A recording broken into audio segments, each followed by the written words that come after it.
चीज़ दिखाएंगी, देखो इसके ये है।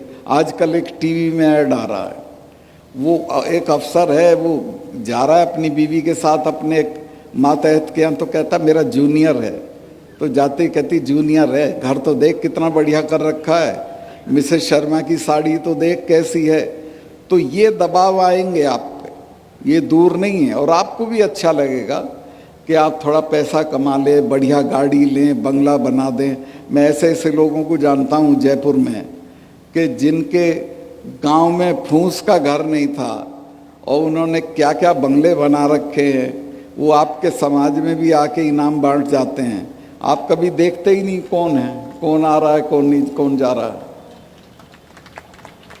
तो मैं ये निवेदन करना चाहता हूं कि समाज को निष्कलंक रखिए, अपनी सेवा को निष्कलंक रखिए, खुद को निष्कलंक रखिए, तो आप किसी से भी लड़ सकते हैं। मेरे पास आज, यकीन करेंगी बहन जी, आपसे बता रहा हूं मैं कि रिटायरमेंट के बाद रहने के लिए घर नहीं है। सरकार कोई अलॉट कर देगी तो चला जाऊंगा, लेकिन मुझे इस बात की फिक्र नहीं है कि मेरे पे घर नहीं है। मैं जहाँ रहता था वो 1.5 कमरे का मकान था। जो भी चौधरी साहिबान मिलने आते थे, ख़ास तौर से राजस्थान वालों पे तो बहुत पैसा है, वो देख के अरे 1.5 कमरे के मकान में रह रहा है, ये मिनिस्टर रह लिया, MP रह लिया, MLA रह लिया, क्या चीज़ है। और वो मुझे तिरस्कार की निगाह से देख के चले आते थे। लेकिन मुझे पता था यही गरीबी जो है ये मेरी ताकत है। और मैं आज भी महसूस करता हूँ कि मैं देश के किसी भी ताकतवर आदमी से लड़ सकता हूँ। किसानों के सवाल पे अगर लड़ाई आगे बढ़ी तो मैं इस पद को छोड़ के उनके साथ खड़ा हो जाऊँगा और किसी की कोई परवाह नहीं करूँगा।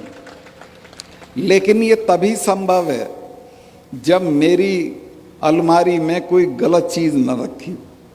ये मैं श्योर हूँ, ये मैं आश्वस्त हूँ, ये मैं जानता हूँ कि मैंने कोई भी गलत काम, यहाँ भी मेरे 2-1 रिश्तेदार बैठे हैं इस सभा में, वो गए कश्मीर भी गए थे, वो लोग बड़े बड़े प्रपोजल्स लेके जाते थे, मैंने किसी की फली नहीं फोड़ी, कुछ नहीं किया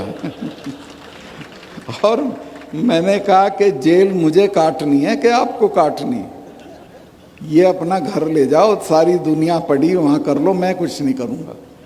तो मैं जो नए लोग चुने गए हैं उनसे ये चाहूँगा कि वो अपने मानदंड कायम करें, ईमानदारी के, निष्ठा के, अपने समाज के लिए कमिटमेंट के, और अपने समाज को आगे बढ़ाएं। ये जो संस्थाएं हैं जैसी चला रहे हैं, इनमें जो योगदान हो सके वो दें, क्योंकि यहीं से हमारे बच्चे निकलेंगे और वो आगे बढ़ेंगे।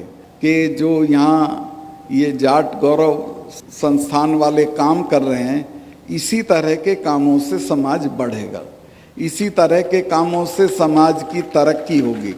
समाज की तरक्की बुढ़े के मरने पे 40 गांव का खाना देने से बुढ़ा सूरजमल नहीं हो जाएगा। बुढ़ा तो वही रहेगा जो मरा है। आप दहेज बंद करिए, बच्चियों की पढ़ाई पे रुपया लगाइए, बैठक बड़ी भवन, 4 आदमी नहीं घर में 20 कमरे की कोठी ठोकते हो, काहे के लिए भाई? बच्चे को पढ़ाओ, लंदन भेजो, अमेरिका भेजो, यहाँ के बढ़िया से बढ़िया संस्थान में भेजो। उस तरफ तवज्जो नहीं है।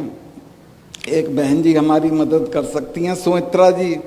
यहाँ की औरतों में सोने का बहुत शौक है, सोना पहनने का इतना चलन है कि यहाँ से यहाँ तक सोने में भरी रहती हैं। मैंने इसकी तस्दीक करी है कि सोने का इतना क्रेज़ और शौक़ है कि चाहे घर बिक जाए सोना होना चाहिए। इन सब चीज़ों को छोड़ें, ये अवगुण हैं, इनसे बचें और अपने बच्चों को बढ़िया से बढ़िया तालीम दें, उसको वैल्यू सिस्टम दें, उसको ईमानदार और निडर होना सिखाएं। तो मैं समझूंगा कि आप अपने समाज के लिए, अपने बच्चों के लिए काम कर रहे हैं। आपको मैं ये आश्वस्त करता हूँ, आगे भी जब भी आपका कोई कार्यक्रम होगा मैं निश्चित आऊँगा। Thank you.